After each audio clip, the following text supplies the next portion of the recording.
Dear brothers, आप सभी को जय मसीह की। तो आइए आज ब्रदर माइक के सेशन नोट्स को हिंदी में देखें। और आज हम सत्र 3 को देखने जा रहे हैं जो कि कलीसिया के विषय में है। और वो कहते हैं आज सुबह मैं जिस विषय पर चर्चा करूंगा वो कलीसिया है। हमने परमेश्वर के राज्य के बारे में बहुत कुछ सुना है इससे पहले के सेशंस में। और अब हम परमेश्वर के राज्य के प्रशासन, एडमिनिस्ट्रेशन पर नजर डालेंगे जो कि कलीसिया है। कलीसिया परमेश्वर के राज्य का प्रशासन है। यह राज्य का वाहन है। यह राज्य को विस्तार करता है। और वो कहते हैं कलीसिया राज्य का उत्पाद या एजेंट है। परमेश्वर का राज्य और कलीसिया परस्पर विनिमय करने योग्य, अदला बदली करने का अवधारणाएं नहीं है। इसका मतलब क्या है? इसलिए मैंने इस चित्र को यहाँ रखे हैं। मैंने इसे गूगल से लिए हैं। देख पाएंगे आप यहाँ पे कि यहाँ गेहूं है और गेहूं से निकला हुआ और गेहूं द्वारा पाया जाने वाला आटा और आटे से बना हुआ रोटी। कहने का तात्पर्य यह है कि जब ब्रदर माइक यहाँ कहते हैं कलीसिया राज्य का, परमेश्वर के राज्य का उत्पाद है, यानी कि जिस तरह से गेहूं से रोटी बनता है, गेहूं से आटा बनता है, यानी आटा और ये रोटी जो है वो गेहूं प्रोडक्ट है। उसी प्रकार से कलीसिया जो है वो परमेश्वर के राज्य का उत्पाद या एजेंट है। आशा रखते हैं हम समझ पा रहे हैं। जिस प्रकार गेहूं का उत्पाद, गेहूं का प्रोडक्ट या आटा और रोटी है, उसी प्रकार परमेश्वर का राज्य का उत्पाद कलीसिया है। अतः परमेश्वर का राज्य और कलीसिया परस्पर विनिमय करने योग्य या अदला बदली करने वाला विषय या अवधारणाएं नहीं है। जिस प्रकार से आप गेहूं को रोटी से अदला बदली नहीं कर सकते हैं, उसी प्रकार कलीसिया को परमेश्वर के राज्य के साथ आप अदला बदली नहीं कर सकते हैं। और कलीसिया और परमेश्वर के राज्य में संबंध यह है कि कलीसिया परमेश्वर का राज्य का उत्पाद या एजेंट है, जिस प्रकार रोटी और आटा गेहूं का उत्पाद है। आगे ब्रदर माइक कहते हैं परिवर्तित जीवन परमेश्वर के राज्य की क्रियाशील होने का परिणाम है। अपने लोगों को परमेश्वर के राज्य की मानसिकता में ले जाए और परिणाम स्वरूप वो परिपक्वता में बढ़ेंगे, वो प्रभाव में बढ़ेंगे, वो जैविक क्रिया में बढ़ेंगे, वो संख्यात्मक रूप से भी बढ़ेगा। कब? जब हम अपने लोगों को परमेश्वर के राज्य की मानसिकता ले जाएंगे। परमेश्वर के राज्य का निर्देशन या अनुकूलन आपके कलीसिया के विस्तार या एक नए कलीसिया की स्थापना का कारण बनेगा। जब हम राज्य की सटीक मानसिकता और दृष्टिकोण को लेकर आगे बढ़ते जाएंगे।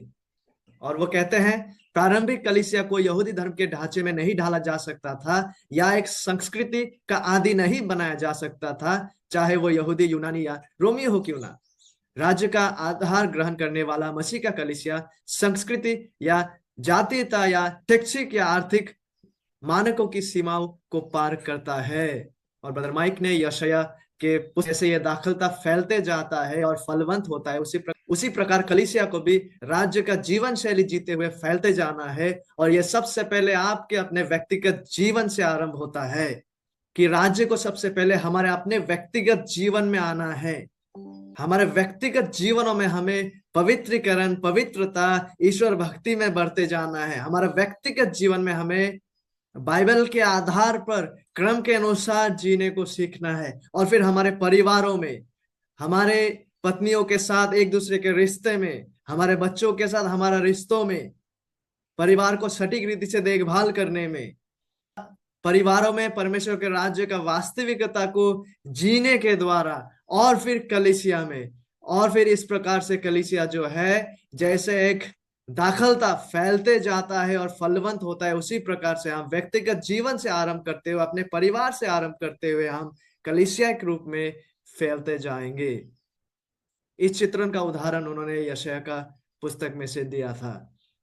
ब्रायन जॉन्स ने कहा था कलीसिया शब्द का इस्तेमाल परमेश्वर के लोगों को उनकी बिखरी हुई और एकत्रित अवस्था दोनों में पहचानने के लिए किया जाता है। यूनानी शब्द एक्लेसिया का इस्तेमाल कभी भी इस तरह से नहीं किया जाता या आस्था से अपना पहचान को प्राप्त करता हो।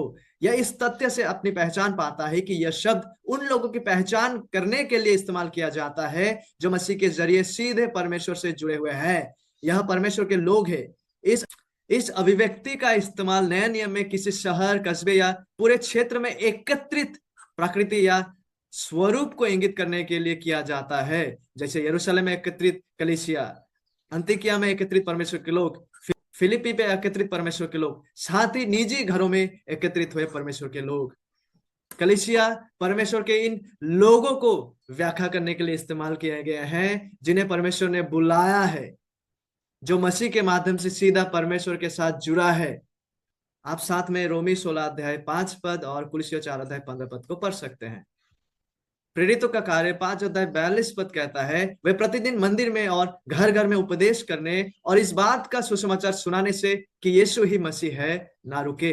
परमेश्वर के राज्य को ईश्वरीय मिशन का पहल करने वाला माना जाता है। यानी ट्रेन में लगा हुआ एक इंजन की तरह यह है जो पहल करता है, जो आगे कार्य को आरंभ करते हुए आगे बढ़ते जाता है। जबकि इसके विपरीत कलीसिया परमेश्वर के राज्य का उत्पाद है, जैसे कि हमने कुछ क्षण पहले देखे थे। परमेश्वर के सरकार का प्रचार, परमेश्वर के गवर्नमेंट का प्रचार, जीवन में परिवर्तन ला पूरे समुदाय का उदय होता है। अर्न बक्स्टर ने कहा था, परमेश्वर का राज्य कलीसिया का जीवन रख थे, यह दुनिया में परमेश्वर का कार्य सूची है। और अब ब्रदर माइक कहते हैं, आइए इस बारे में बात करें कि परमेश्वर अपने कलीसिया का निर्माण कैसे करता है। परमेश्वर अपने कलीसिया का निर्माण कैसे करता है? सरल उत्तर है कि परमेश्वर दान देने के द्वारा और नियुक्ति करने के द्वारा वो अपने कलीसिया का निर्माण करता है। दान देने के द्वारा और नियुक्ति करने के द्वारा अपना कलीसिया का निर्माण करता है। जैसे कि रोमी अध्याय 12 पद 3 से लेकर 8 में लिखा है, क्योंकि मैं उस अनुग्रह के कारण जो मुझको मिला है तुम में से हर एक से कहता हूं कि जैसा समझना चाहिए उससे बढ़कर कोई भी अपने आप को ना समझे, पर जैसा परमेश्वर ने हर एक को विश्वास परिणाम के अनुसार बांट दिया है वैसे ही सुबुद्धि के साथ अपने को समझे। क्योंकि जैसे हमारी एक देह में बहुत से अंग है और सब अंगों का एक ही सा काम है, वैसा ही हम जो बहुत है मसीह में एक देह होकर आपस में एक दूसरे के अंग है। जबकि उस अनुग्रह के अनुसार हमें दिया गया है, हमें भिन्न भिन्न वरदान मिला है। तो जिसको भविष्यवाणी का दान मिला है वो विश्वास के परिणाम के अनुसार भविष्यवाणी कर रहे। यदि कोई सिखाने वाला हो तो सिखाने में लगा रहे, जो उपदेशक हो वो उपदेश देने में लगा रहे, दान देने वाला उदारता से दे, जो अगुवाई करे वो उत्साह से करे, जो दया करे वो हर्ष से करे। और आगे ब्रदर माइक कहते हैं, क्योंकि हम मसीह के देह में अगुए, प्राचीन और सेवकायों को संबोधित कर रहे हैं, मैं बाइबल के इस अंग से नेतृत्व के दान पर कुछ टिप्पणियां करूंगा। नेतृत्व के लिए यूनानी शब्द प्रस्तेमी है, जिसका अर्थ है नेतृत्व करना, निर्देश देना, सहायता करना, व्यवस्था करना, खुद को लागू करना। स्कॉटिश मूल के ईश्वर विज्ञानी जॉन मूरे कहते हैं कि इस पद का सटीक अनुवाद वह जो परिश्रम से शासन करता है होगा। और ब्रदर माइक आगे कहते हैं, आइए यहाँ पौलुस के विचारों की प्रगति को देखें। यहाँ यानी कहा रोमी अध्याय 12 पद 3 से लेकर 8 में सबसे पहला हम सभी के पास अलग अलग दान है पद 6 के अनुसार, रोमी 12 अध्याय पद 6 के अनुसार जहां लिखा हुआ है, आप यहाँ देख सकते हैं, जबकि उस अनुग्रह के अनुसार जो हमें दिया गया है हमें भिन्न भिन्न वरदान मिला है। प्रत्येक जो परमेश्वर से जन्मे हैं, प्रत्येक वे जो नया जन्म प्राप्त विश्वासी हैं, हमें भिन्न भिन्न वरदान मिला है। परमेश्वर के द्वारा हमें भिन्न भिन्न आत्मिक दान दिया गया है। जरूरी नहीं कि सभी सच्चे विश्वासियों के पास सभी आत्मिक गुणे समान रूप से दिए गए हैं, नहीं, हमें भिन्न भिन्न वरदान मिला है। और दूसरा, हमारे दान अनुग्रह के पूर्व कार्य का परिणाम है। हमारे दान जो है वो परमेश्वर के अनुग्रह के आधार पर हमें दिया गया है। अब यहाँ देख सकते हैं रोमी अध्याय 12 पद 6 में, जबकि उस अनुग्रह के अनुसार हमें दिया गया है। जो भी आत्मिक दाने विश्वासियों को मिला है वह सरासर परमेश्वर के अनुग्रह के अनुसार हमें दिया गया है, ना कि हमारे अपने कर्मों के आधार पर, ना कि हमारे अपने ही द्वारा स्वयं निर्मित प्रतिभाओं के आधार पर। और तीसरा विषय, परमेश्वर ने जो अनुग्रह दिया है वह हमारे दानों और सेवा की सीमाओं को निर्धारित करता है। हम खुद नहीं, लेकिन परमेश्वर के अनुग्रह, परमेश्वर का वचन हमारे दानों और सेवा की सीमाओं को निर्धारित करता है। इसका मतलब यह है कि परमेश्वर का वचन, परमेश्वर का अनुग्रह उन सीमाओं को, उन बाउंड्री को तय करता है, जिन बाउंड्री के तहत, जिन बाउंड्री का अधीन में रहकर, जिस सीमा के दायरे के अधीन में रहकर हमें अपने दानों को इस्तेमाल करते हुए चलना है। यह बहुत ही महत्वपूर्ण बन जाता है कि हम इसे समझे कि परमेश्वर अपने इच्छा के अनुसार उनके अनुग्रह के आधार पर वे विश्वासियों को आत्मिक दान देता है, और उस आत्मिक दानों को किस प्रकार से उपयोग करना है उसके लिए भी सीमा और बाउंड्रीज खुद परमेश्वर उनके वचनों के द्वारा तय और निर्धारित करते हैं। इसे समझने के लिए विशेषकर ब्रदर माइक ने अध्यक्षता के उदाहरण को इस्तेमाल किए थे। आइए उसे थोड़ा विस्तार से देखें। विशेषकर जब हम पहला तीमुथियुस अध्याय 3 में पढ़ते हैं, यहाँ पहले 7 पदों में आप अध्यक्षता के योग्यताओं को देख पाते हैं। पद 1 हमसे कहता है, यह बात सत्य है कि जो अध्यक्ष होना चाहता है वह भले काम की इच्छा करता है। यह बहुत ही अच्छा विषय है। यह बात सत्य है कि जो अध्यक्ष होना चाहता है, जो कलीसिया में लीडर एल्डर बनना चाहता है, वो भले काम का इच्छा करता है। उनमें यह इच्छा अच्छा इच्छा है, लेकिन केवल वही तक सीमित नहीं है। केवल इच्छा का होना काफी नहीं है। केवल यह एहसास करना कि परमेश्वर ने हमें दान दिए हैं, केवल वो एहसास करना पर्याप्त नहीं है, लेकिन साथ ही साथ ये तमाम योग्यताएं भी आते हैं जो उस व्यक्ति के जीवन में होना है, जिसका वर्णन पौलुस पहला तीमुथियुस अध्याय 3 पद 2 से लेकर 7 में करते हैं। इसलिए वो यहाँ कहते हैं यह आवश्यक है, यानी कि यह अनिवार्य है कि अध्यक्ष, जो कलीसिया के अध्यक्ष होने जा रहा है, जो कलीसिया का नेतृत्व को करने जा रहा है, जो कलीसिया में नेतृत्व को करने जा रहा है, कलीसिया में प्रचार का कार्य को संभालने जा रहा है, वो व्यक्ति निर्दोष हो।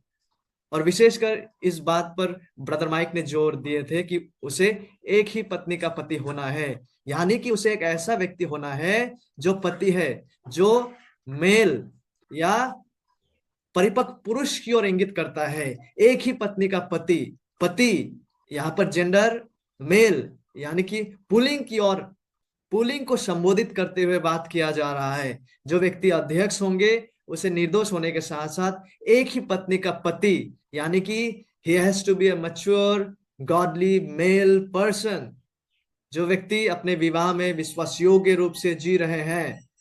अतः ब्रदर माइक ने कहे थे, इसीलिए जो है महिलाओं को बाइबल के अनुसार यद्यपि उनमें शिक्षा देने का दान हो सकता है, लेकिन उस दान को उसे बच्चों को सिखाने में और दूसरे महिलाओं को सिखाने में इस्तेमाल करना है, क्योंकि यह सीमा को खुद परमेश्वर उनके वचनों में तय करते हैं। महिलाएं कलीसिया में प्रार्थना कर सकते हैं, कलीसिया में आराधना का टीम में वो शामिल हो सकते हैं, वे बच्चों को शिक्षा प्रदान कर सकते हैं, दूसरे महिलाओं को वो शिक्षा प्रदान कर सकते हैं, मसीह का सुसमाचार को दूसरों के साथ बांट सकते हैं। लेकिन कलीसिया का जो सभाएं हैं, जहाँ पे नर नारी दोनों ही मौजूद है, फॉर्मल प्रीचिंग एंड टीचिंग, औपचारिक जो शिक्षण है कलीसिया के सभा में, कलीसिया जब एकत्रित होते हैं, चाहे वो घर में हो या चाहे वो कलीसिया के आराधनालयों में हो, वहां पे महिलाओं को जो है उपदेश देने के लिए, अध्यक्ष का भूमिका को पालन करने के लिए बाइबल मना करते हैं। परमेश्वर दान देते हैं और उस दान का उपयोग के लिए खुद परमेश्वर सीमाओं को और बाउंड्रीज को तय करते हैं। इसीलिए यहाँ आप देख पाएंगे जो अध्यक्ष होना चाहते हैं अच्छी बात है, लेकिन ये तमाम जो आवश्यकताएं हैं, रिक्वायरमेंट्स है, उसे भी उस व्यक्ति को फुलफिल करना है। इसीलिए जब हम पहला तीमुथियुस अध्याय 2 में पढ़ते हैं, इससे कंसिस्टेंट सत्य को आप वहां देख पाते हैं। आइए पढ़ते हैं इस पद को। पहला तीमुथियुस अध्याय 2 पद 12, मैं कहता हूँ कि स्त्री ना उपदेश करे और ना पुरुष पर आज्ञा चलाए, परंतु चुपचाप रहे। स्त्रियों को अधीनता में रहकर शिक्षा प्राप्त करने के लिए निर्देश दिया जाता है। देखिए, परमेश्वर दान देते हैं, महिलाओं को भी शिक्षा देने का दान को वो देते हैं, लेकिन उसे महिलाओं को जो है उस बाउंड्री के अधीन में इस्तेमाल करना है जिस बाउंड्री को परमेश्वर ने तय किया है उनके वचनों के आधार पर। और वो है, वे बच्चों को शिक्षा प्रदान कर सकते हैं, दूसरे महिलाओं को शिक्षा प्रदान कर सकते हैं, कलीसिया का सभा में प्रार्थना कर सकते हैं, लेकिन उपदेश देने के, अध्यक्ष बनने के क्षेत्र में परमेश्वर केवल परिपक्व जो विश्वासी पुरुष है उसको नियुक्त करते हैं। यहाँ तक कि सारे विश्वासी पुरुष है भी नहीं, लेकिन निर्दिष्ट परिपक्व पुरुष है जिसे परमेश्वर ने इस दान को देने के द्वारा उन्हें कलीसिया में प्रचार के लिए, उपदेश के लिए, कलीसिया के अध्यक्षता के लिए नियुक्त करते हैं। इसीलिए जब हम पहला तीमुथियुस अध्याय 3 में पढ़ते हैं, वहां जांचने के लिए कहा जा रहा है, और ये भी पहले परखे जाए, तब यदि निर्दोष निकले तो सेवक का काम करे। पहला तीमुथियुस अध्याय 3 पद 10।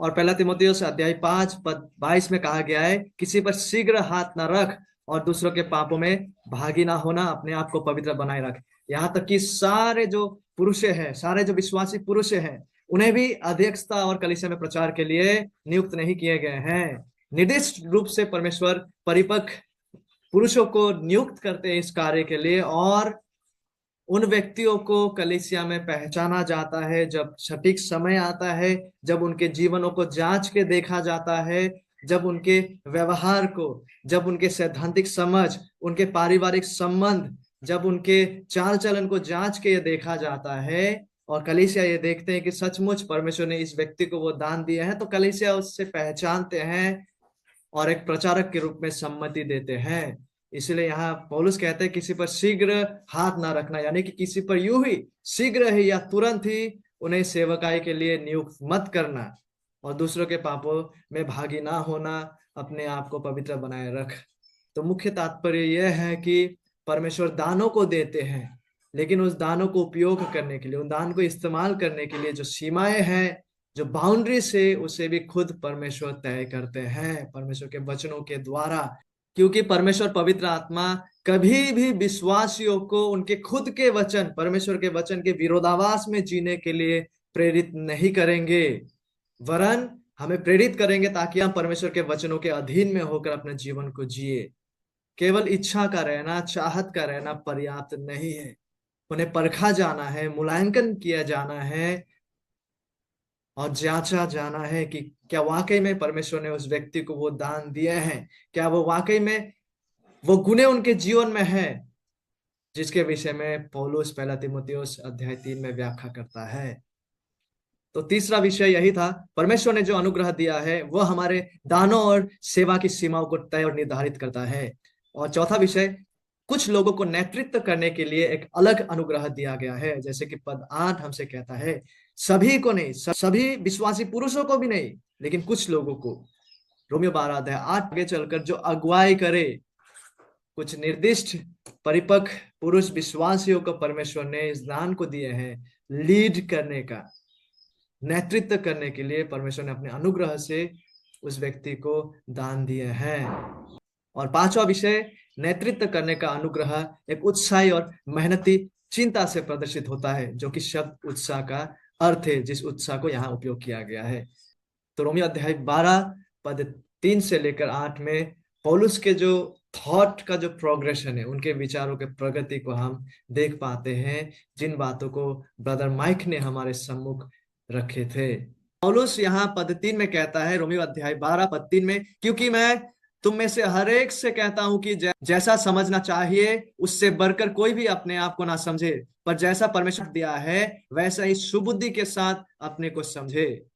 और ब्रदर माइक कहते हैं यहाँ सेवकाई के एक गंभीर खतरा है। सेवकाई यानी वे लोग जो सेवकाई में जुड़े हैं, मिनिस्टर्स भी हम कह सकते हैं, या जो है। ब्रदर माइक कहते हैं यहाँ सेवक लोगों के लिए, जो सेवकाई में जुड़े हैं, के लिए एक गंभीर खतरा है, विशेषकर जब वो रोमी 12 अध्याय 3 पद का उल्लेख कर रहा होता है। और वो खतरा क्या है? आपकी परिपक्वता से बढ़कर ज्ञान और कौशल का होना। इसका मतलब यह है कि एक व्यक्ति में कौशल है, एक व्यक्ति में ज्ञान है, लेकिन जिस लेवल तक उसका नॉलेज, उसका ज्ञान, जिस लेवल तक उसका ज्ञान है, जिसका मतलब यह है कि जिस लेवल तक एक व्यक्ति का ज्ञान है, जिस लेवल तक एक व्यक्ति का कौशल है, हो सकता है वो प्रतिभावान है, हो सकता है उसमें प्रतिभाएं है, हो सकता है उसमें ज्ञार्जित किया है, और तमाम इस लेवल तक उसका कौशल और प्रतिभा है, लेकिन खतरा यह है कि जब उस व्यक्ति का परिपक्वता इस स्तर पर है, यानी वो ज्ञान तो अर्जित कर लिए हैं, उसके पास कौशल तो है, लेकिन परिपक्वता नहीं। इसीलिए ब्रदर माइक कहते हैं यहाँ सेवकाई में जो लोग जुड़े हुए हैं, जो सेवक लोग हैं, उनके लिए गंभीर खतरा यह है जब आपकी परिपक्वता से बढ़कर ज्ञान और कौशल का होना। और ब्रदर माइक कहते हैं जब मैं परिपक्वता कहता हूं तो मेरा मतलब है आध्यात्मिक अनुशासन में बढ़ना, व्यक्तिगत आत्मिक अनुशासन में बढ़ना, जैसे प्रार्थना, सच्चा बाइबल आधारित प्रार्थना, बाइबल सटीक रीति से पढ़ने में और उसे लागू करने में बढ़ना, सुसमाचार को अपने जीवन में लागू करना, उदारता और भाईचारे के प्रेम। और आगे ब्रदर माइक ये भी कहते हैं, लेकिन परिपक्वता से मेरा मतलब यह भी है कि इन अभ्यासों में विकसित होना, जैसे कड़ी मेहनत करने वाला, तत्पर रहने, दूसरों की सेवा करने, अपनी बात पर अड़े रहने पर भी कायम रहना, यद्यपि इससे आपको चोट पहुंचे। स्पष्टवादी। और ईमानदार होने जैसे आदतों को विकसित करना, परछाई में काम ना करना। ब्रदर माइक कहते हैं, जब स्टीव और मैं कई प्राचीनों के साथ काम कर रहे थे जो स्पष्ट, सत्यवादी और ईमानदार नहीं थे, तो हमने एक दूसरे से कई बार कहा, हम स्पष्टता से चूक बनाते हैं या एक बात करते हैं और दूसरी करते हैं। और वो कहते हैं यह वाचा को नष्ट करता है, यह निष्कार की अवहेलना है। अतः लोगों को खुद के बारे में जितना सोचना चाहिए था उससे कहीं बढ़कर वे अपने बारे में सोच रहे थे। लोगों की चाहत के कारण वे बहक गए थे, वे विवेकपूर्ण निर्णय नहीं ले रहे थे, वे परमेश्वर द्वारा निर्धारित विश्वास के माप से बाहर थे। ब्रदर माइक कहते हैं, परिपक्वता समस्याओं को संबोधित करना है, ना कि ऐसा व्यवहार करना कि सब कुछ ठीक है जबकि ऐसा नहीं है। परिपक्वता का अर्थ है अपने अगुआ पर संदेह ना करना। परिपक्वता का अर्थ है सत्यवादी होना। अस्वीकार किए जाने के डर के बिना अपना हृदय खोलना। परिपक्वता का अर्थ है सुधार स्वीकार करने के लिए तैयार रहना। जब हमारे जीवन में कोई सुधार को ला रहा है, बाइबल आधारित सुधार को, उस सुधार को स्वीकारने के लिए तैयार रहना। परिपक्वता का मतलब है आध्यात्मिक अधिकार जिस व्यक्तियों को परमेश्वर ने हमारे ऊपर कर्तृत्व करने के लिए रखे हैं, जिन व्यक्तियों को परमेश्वर ने हमारे ऊपर अध्यक्ष के रूप में नियुक्त किया है, उन आध्यात्मिक अधिकार के प्रति समर्पण करना। इसे भले ही आप उनसे असहमत हो सकते हैं, लेकिन इसे अच्छे रवैये, अच्छे मनोभाव के साथ करना।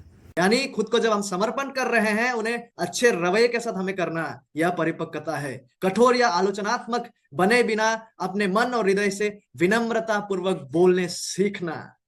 परिपक्वता किसी ऐसे व्यक्ति का पीछा करना है जो सत्य से भटक गया है या दिशा के बारे में थोड़ा अस्थिर है। याकूब 5:19 और 20।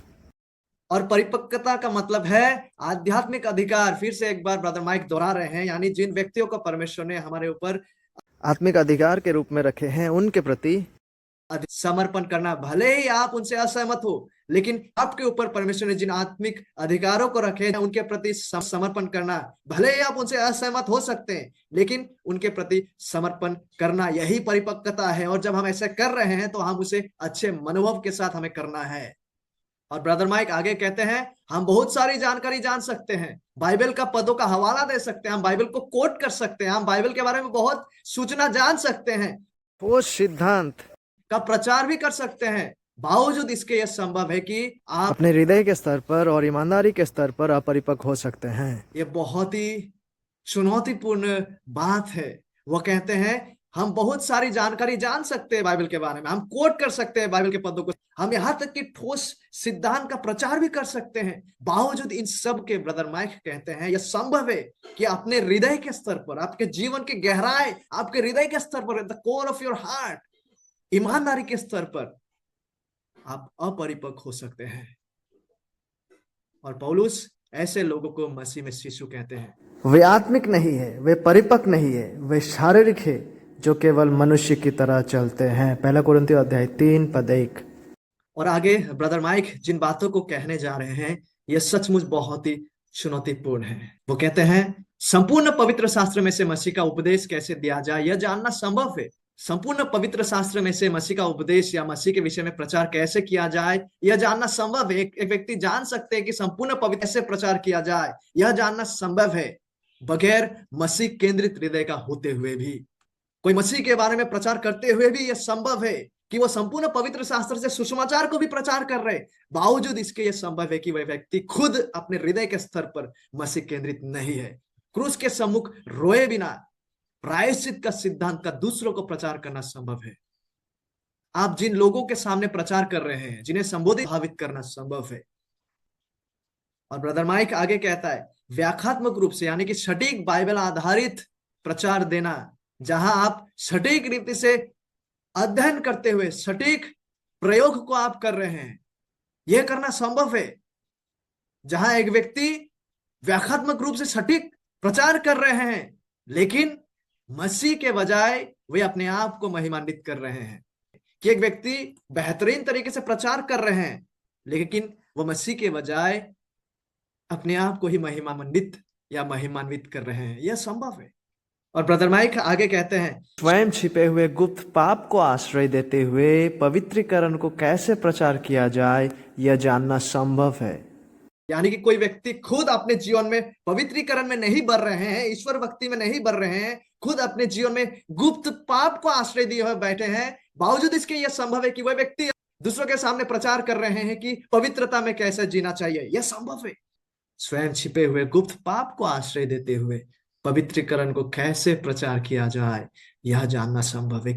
ब्रदर माइक आगे कहते हैं, इस डिजिटल युग में आपके पास शारीरिक रूप से सोलोमन जितनी महिलाएं ना भी हो, लेकिन आपके पास ऑनलाइन सोलोमन से ज्यादा महिलाएं हो सकती है। ब्रदर माइक अब आगे कहते हैं, ज्ञान परिपक्वता नहीं है, इसीलिए मैं खुद को और दूसरों को, ब्रदर माइक कहते हैं, खास तौर पर अध्यक्षों को यही उपदेश दे रहा हूं कि ईश्वर भक्ति को प्राथमिकता दे। ईश्वर भक्ति को प्राथमिकता दे अपने अपने जीवनों में, ना केवल अपने सिद्धांत अपने शिक्षण पर ध्यान दे, बल्कि अपने जीवन पर भी ध्यान दे। पहला तीमुथियुस अध्याय 4 पद 16। आध्यात्मिक परिपक्वता वो नहीं जो आप जानते हैं, आध्यात्मिक परिपक्वता वो नहीं जो आप बाइबल में से जानते हैं, बल्कि यह कि जो आप बाइबल में से जानते हैं उसके साथ कैसे जीते हैं। फिर से ब्रदर माइक कहते हैं इस बात को दोहराते हुए कि आध्यात्मिक परिपक्वता वो विषय नहीं है जिसके बारे में बाइबल से आप जानते हैं, बल्कि यह कि जो विषयों को आप जानते हैं बाइबल में से उसके साथ कैसे जीते हैं, उसका अभ्यास अपने जीवन में कैसे करते हैं, यह आध्यात्मिक परिपक्वता है। इसमें कोई आश्चर्य की बात नहीं कि पौलुस के पासवानी पत्र चरित्र से संबंधित मामलों से भरे हुए हैं। यानी पौलुस के द्वारा लिखा गया जो पासवानी पत्र है, पहला तीमुथियुस, दूसरा तीमुथियुस, तीतुस इत्यादि, वहां हम चरित्र के संबंधित विषयों को देख पाते हैं। वो चरित्र से संबंधित मामलों से भरे हुए हैं। और एक निरंतर स्मरण दिलाने वाला बात पौलुस के इन पत्रियों में वो यह है कि यदि हम ईश्वर भक्ति का अनुसरण नहीं कर रहे हैं तो हम नेतृत्व करने के योग्य नहीं है। पौलुस अपने पत्रियों में इस सच्चाई का निरंतरता से स्मरण दिलाते हैं। एक निरंतर स्मरण दिलाने वाला बात यह कि यदि हम ईश्वर भक्ति का अनुसरण नहीं कर रहे हैं तो हम नेतृत्व करने के योग्य नहीं है। पहला तीमुथियुस अध्याय 6 में पौलुस तीमुथियुस के लिए कुछ प्रमुख चरित्र लक्षणों की रूपरेखा प्रस्तुत करता है। वे परमेश्वर के किसी भी ऐसे व्यक्ति पर लागू होते हैं। पहला तीमुथियुस अध्याय 6 की बातें किसी भी व्यक्ति पर लागू होते हैं जो परमेश्वर के लोगों का नेतृत्व करने जा रहा है। वह एक तीव्र विपरीतता के साथ शुरू करता है। पौलुस तीव्र विपरीतता के साथ शुरू करता है, जबकि वो कह रहा होता है परंतु तुम्हारे लिए, यानी झूठे शिक्षकों के विपरीत जो अभिमानी, झगड़ालू, बुरे बुरे संदेश से भरे हुए और निरंतर मनमुटाव में रहने वाले लोग थे। पहला तीमुथियुस अध्याय 6 पद 3 से लेकर 6। तीमुथियुस को जीवन के इस प्रतिरूप, इस प्रकार का प्रतिरूप, झूठे शिक्षकों के विपरीत, अभिमानी होने से विपरीत, झगड़ालू होने से विपरीत, बुरे बुरे संदेश से भरे होने से विपरीत, निरंतर मनमुटाव में रहने वाले से विपरीत, तीमुथियुस को जीवन के इस प्रतिरूप से भागना है, इस प्रतिरूप से भागना है और कुछ और करना है। विशेष रूप से तीमुथियुस को धार्मिकता, ईश्वर भक्ति, विश्वास, प्रेम, दृढ़ता और नम्रता का पीछा करना है। पहला तीमुथियुस अध्याय 6 पद 11। तीमुथियुस को अभिमानी होने से भागना है, यानी कि अभिमानी नहीं होना है। झूठे शिक्षकों का जीवन यात्रा के विपरीत तीमुथियुस को भागना है। झगड़ेलू होने से विपरीत उसको भागना है। बुरे बुरे संदेश से भरे हुए होने से विपरीत उसको भागना है। निरंतर मनमुटाव में रहने वाले होने से विपरीत उसको भागना है। तीमुथियुस को विशेष रूप से धार्मिकता, भक्ति, विश्वास, प्रेम, दृढ़ता और नम्रता का पीछा करना है। और जब पौलुस तीमुथियुस से इन बातों को कर रहे थे तो उस वक्त तीमुथियुस को एक बालक नहीं थे, वो ऑलरेडी एक अध्यक्ष थे जो बड़ा कलीसिया को संभाल रहे थे। और तीमुथियुस जिस स्तर पे थे इस वक्त, शायद हमें से कोई भी उस स्तर तक इस जीवन में ना पहुंचे। जरा तीमुथियुस की स्तर को समझिए, जिस स्तर पे वो इस वक्त थे जब पौलुस इन बातों को तीमुथियुस को कह रहे हैं। तीमुथियुस इस वक्त कोई बालक नहीं था, वरन सबसे बड़ा कलीसिया का अध्यक्षता वो कर रहा था। एक ऐसा व्यक्ति जो परिपक्वता के स्तर पर बेहतरीन तरीके से प्रगति कर रहे हैं, वैसा व्यक्ति को संबोधित करते हुए पौलुस कहते हैं, यदि तीमुथियुस के लिए ये बातें लागू होता है, जिसके स्तर पर शायद हमें से कोई भी इस जीवन में ना पहुंचे, यदि इस तीमुथियुस को ये बातें लागू होते हैं, यदि तीमुथियुस को इन बातों से भागकर धार्मिकता का पीछा करना है, भक्ति, विश्वास, प्रेम, दृढ़ता और नम्रता का पीछा करना है, तो कितना ना अधिक आपको और मुझे। ये चरित्र गुण है जिसके बारे में पहला तीमुथियुस अध्याय 6 में वर्णन किया गया है। विश्वास की अच्छी लड़ाई लड़ने वाले अगुओं के साथ होना चाहिए। वे हमारे संक्षिप्त मनन के लायक है। और ब्रदर माइक आगे संक्षिप्त में इन बातों को व्याख्या करने जा रहे हैं, जैसे कि धार्मिकता, भक्ति, प्रेम इत्यादि। सबसे पहले धार्मिकता। प्रभु यीशु मसीह ने हमें स्थानीय धार्मिकता, पोजिशनल राइचियसनेस हमें दी है। यानी स्थानीय रूप से हम यीशु मसीह में होकर परमेश्वर के सम्मुख धार्मी है। हमें हस्तांतरित धार्मिकता दिया गया है, यानी कि यीशु मसीह का धार्मिकता को हमें हस्तांतर, ट्रांसफर किया गया है। और अब उसके अनुग्रह से हमें व्यवहारिक धार्मिकता, व्यवहारिक जीवन में धार्मिकता का अनुसरण करने के लिए कहा गया है। तो आइए हम लोगों के साथ अपने सभी व्यवहार में निष्पक्ष और सच्चा रहे। आइए हम जो चाहते हैं उसे पाने के लिए संदिग्ध और अनुचित प्रथाओं को अपनाने से बचे। आइए हम ऐसे अगुआ बनने का संकल्प ले जो निर्णय लेने और राज्य के दर्शन को क्रियान्वित करने में निर्दोष रहते हो। और दूसरा गुण जिसका पीछा करने के लिए तीमुथियुस से कहा गया है, दूसरा वो गुण जिसका पीछा हमें करना है, वो है ईश्वर भक्ति। यानी एक आराधना पूर्ण हृदय से अपने जीवन में पाप को मार डाले, पाप को नाश करे, केवल दूसरों को ऐसा करने के लिए ना कहे। प्यूरिटन जॉन फ्लेवेल ने एक बार एक उपदेश में कहा था, भाइयों, दूसरों के 1000 पापों के खिलाफ बोलना अपने आप में, यानी अपने स्वयं के जीवन में एक पाप को नष्ट करने से ज्यादा आसान है। यानी कि दूसरों का 1000 पापों के बारे में बोलना बहुत आसान है, इसकी तुलना में कि कोई स्वयं के जीवन में पाप को नाश करे। और इस वक्त ब्रदर माइक ने एक बहुत ही शोकपूर्ण उदाहरण, सच्चा घटना को व्याख्या किए थे, जहाँ पे जो लगभग 74 वर्ष के थे, जिन्होंने कई वर्षों के लिए शिक्षा प्रदान किए, जिसके अधीन में रहकर वे खुद भी सीखे। लेकिन हाल ही में एक ऐसा समय आता है जब ये 74 वर्ष का वो शिक्षक 26 वर्ष का एक लड़की के साथ अवैध संबंध में पाया जाता है। ईश्वर भक्ति, एक आराधनापूर्ण हृदय से अपने जीवन में पाप को मार डाले, केवल दूसरों को ऐसा करने के लिए ना कहे। प्यूरिटन जॉन फ्लेवेल ने अपने उपदेश में कहा था, भाइयों, दूसरों के 1000 पापों के खिलाफ बोलना अपने आप में, अपने स्वयं के जीवन में एक पाप को नष्ट करने से ज्यादा आसान है। आई वंडर, क्या हमें से कोई ऐसे व्यक्ति है जो दूसरों में 1000 बुराइयों को देखते हैं, या दूसरों के 1000 बुराइयों के बारे में आप बात करते, लेकिन अपने स्वयं के जीवन में आपको पाप भी आपको दिखाई ना दे। भाइयों, दूसरों के 1000 पापों के खिलाफ बोलना अपने जीवन में एक पाप को नष्ट करने से ज्यादा आसान है। और ईश्वर भक्ति सेवकाई में आपकी कई कमियों को भरपाई करेगी। हो सकता है कि आप 5 सितारा प्रचारक ना हो सकता है कि आप इब्रियो ग्रीक के ज्ञान रखने वाला विद्वान आदमी ना हो, लेकिन यदि आप एक ऐसा व्यक्ति है जो ईश्वर भक्ति में प्रगति कर रहे हैं, यदि आप सचमुच इस प्रकार के ईश्वरीय व्यक्ति हैं, यदि आप सचमुच एक ऐसा व्यक्ति है जो एक आराधनापूर्ण हृदय से अपने जीवन में पापों को नाश करने में प्रगति कर रहे हैं, यदि आप सच में ऐसा ईश्वरीय व्यक्ति हैं, तो इसका प्रभाव दिखेगा। लोग आपकी बाइबल आधारित सलाह और बातों को सुनेंगे, क्योंकि आप में मसीह का सुगंध मौजूद है। और तीसरा वो गुण जिसका पीछा करने के लिए पौलुस कहते हैं, वो है विश्वास। परमेश्वर पर भरोसा रखे। मसीह और उनके अटल राज्य के महान दर्शन की मिट्टी से महान विश्वास उपजता है। इसलिए उनके वचन के माध्यम से प्रतिदिन इस प्रकार के महान विश्वास के बिना आप दीर्घायु नहीं होंगे। दीर्घायु यानी बहुत दिन तक बना रहने वाला, बहुत दिनों तक दृढ़ रूप से बना रहने वाला। और चौथा वो गुण जिसका हमें पीछा करना है, वह है प्रेम। पवित्र आत्मा से प्रार्थना करें कि वे आपको एक प्रेमपूर्ण चरवाहा बनाए, भटकी हुई भेड़ों की पीछा करे, चोटी को ठीक करने के दृष्टिकोण से दूसरों के घावों को सहे, गरीबों से प्रेम करे, राष्ट्रों से प्रेम करे, मंडली को एक दूसरे से प्रेम करने के लिए प्रेरित करे। और पांचवा गुण जिसका पीछा करने के लिए हमसे कहा गया है, वह है दृढ़ता। सेवकाई का वजन सचमुच भारी है, लेकिन पवित्र आत्मा का सहायता से हम दृढ़ रह सकते हैं। स्थिर रहे और आगे बढ़ते रहे, सनसनीवाद नहीं बल्कि निरंतरता का लक्ष्य रखे। और जब आप असफल होते हैं और आप असफल होंगे, तो उस व्यक्ति के शक्ति में उठ खड़े हो जो कभी असफल नहीं हुए हैं, और वो है प्रभु यीशु मसीह। और छठी गुण जिसका पीछा करने के लिए हमें कहा गया है, वो है नम्रता या कोमलता।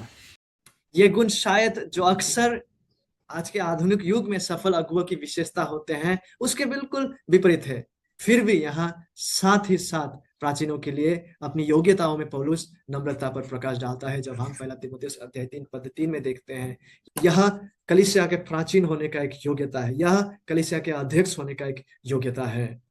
प्रभु यीशु मसीह ईश्वर भक्ति, पुरुषत्व और चरवाहों का सर्वश्रेष्ठ आदर्श है, सर्वश्रेष्ठ उदाहरण है, और वह नम्र कोमल था। यीशु का एकमात्र आत्म प्रकटीकरण यानी यह पहचानना कि वह कैसा था, उसने अपने बारे में मत्ती अध्याय 11 पद 28-29 में कहा, हे सब परिश्रम करने वालों और बोझ से दबे हुए लोगों, मेरे पास आओ, मैं तुम्हें विश्राम दूंगा। मेरा जुआ अपने ऊपर उठा लो और मुझसे सीखो, क्योंकि मैं क्या हूं, नम्र हूं और मन का दीन हूं, और तुम अपने मन में विश्राम पाओगे। इसीलिए नम्रता के लिए जाने का प्रयास करें। वे उत्साह, सुलभता और अनुग्रह की तरह दिखता है।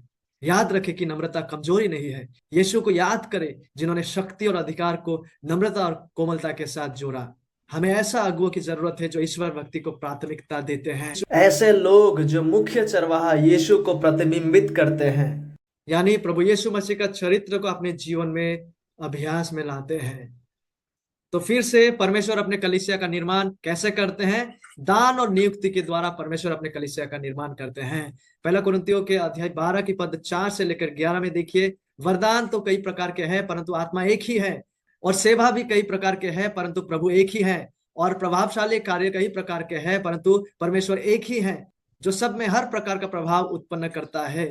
किंतु सबके लाभ पहुंचने के लिए हर एक को आत्मा का प्रकाश दिया जाता है, क्योंकि एक को आत्मा के द्वारा बुद्धि की बातें दी जाती है और दूसरे को उसी आत्मा के अनुसार ज्ञान की बातें, किसी को उसी आत्मा से विश्वास, और किसी को उसी एक आत्मा से चंगा करने का वरदान दिया जाता है। फिर किसी को सामर्थ्य के काम करने की शक्ति, और किसी को भविष्यवाणी की, और किसी को आत्माओं की परख, और किसी को अनेक प्रकार की भाषा, और किसी को भाषाओं का अर्थ बताना। तो ये सब प्रभावशाली कार्य वही एक आत्मा कराता है, और जिसे जो चाहता है, जिसे आत्मा इन दानों को देना चाहते वो अपनी इच्छा के अनुसार वो इसे बांट देता है।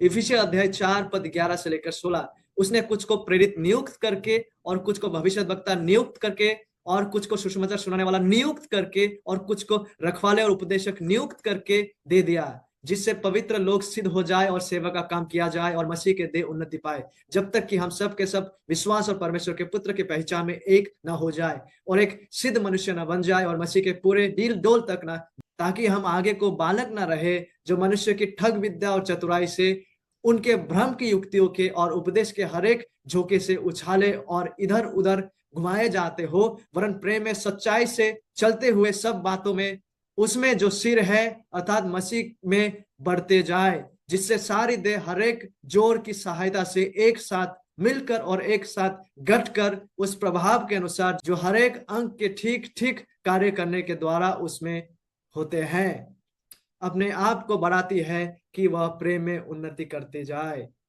तो परमेश्वर अपने कलीसिया का निर्माण उनके पवित्र आत्मा के दान को देने के द्वारा, त्रिएक परमेश्वर के द्वारा ये दान को दिए जाने के द्वारा और नियुक्ति के द्वारा करता है। परमेश्वर निर्दिष्ट मनुष्य को कलीसिया का अध्यक्ष के रूप में नियुक्त करते हैं, और अपने लोगों को, अपने कलीसिया को उनके दान को देने के द्वारा वो कलीसिया का निर्माण करते हैं।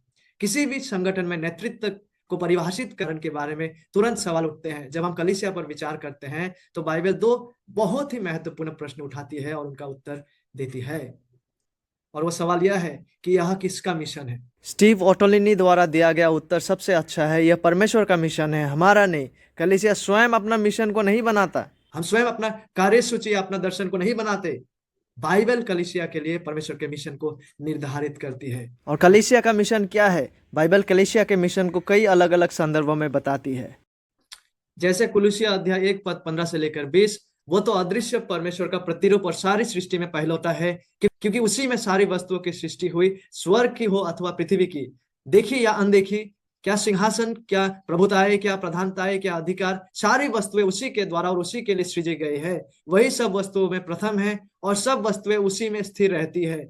वही देह अर्थात कलीसिया का सिर है, यानी कौन? यीशु मसीह कलीसिया का सिर है। वही आदि और मरे हुओं में से जी उठने वालों में पहलौठा, कि सब बातों में वही प्रधान ठहरे, क्योंकि पिता की प्रसन्नता इसी में है कि उसमें सारी परिपूर्णता वास करे और उसके क्रूस पर बहे हुए लहू के द्वारा मेल मिलाप करके सब वस्तुओं का उसी के द्वारा से अपने साथ मेल कर ले, चाहे वे पृथ्वी पर की हो चाहे स्वर्ग में की। मत्ती अध्याय 28 पद 18 से लेकर 20। यीशु ने उनके पास आकर कहा, स्वर्ग और पृथ्वी का सारा अधिकार मुझे दिया गया है, इसलिए तुम जाओ, सब जातियों के लोगों को चेला बनाओ और उन्हें पिता और पुत्र और पवित्र आत्मा के नाम में बपतिस्मा दो और उन्हें साथ जो मैंने तुम्हें आज्ञा दी है मानना सिखाओ, और देखो मैं जगत के अंत तक सदा तुम्हारे संग हूँ। कलीसिया की गतिविधि और मिशन के इस विभिन्न कथनों को एक ही हीरे के विभिन्न पहलू के रूप में देखना मददगार है, जिनमें से प्रत्येक दूसरे को समृद्ध करता है। शायद दुनिया में परमेश्वर के मिशन को इस तरह से संक्षिप्त किया जा सकता है, कुरिन्थियों 1:20, और उसके क्रूस पर बहे हुए लहू के द्वारा मेल मिलाप करके सब वस्तुओं का उसी के द्वारा से अपने साथ मेल कर ले, चाहे वह पृथ्वी पर की हो चाहे स्वर्ग में की।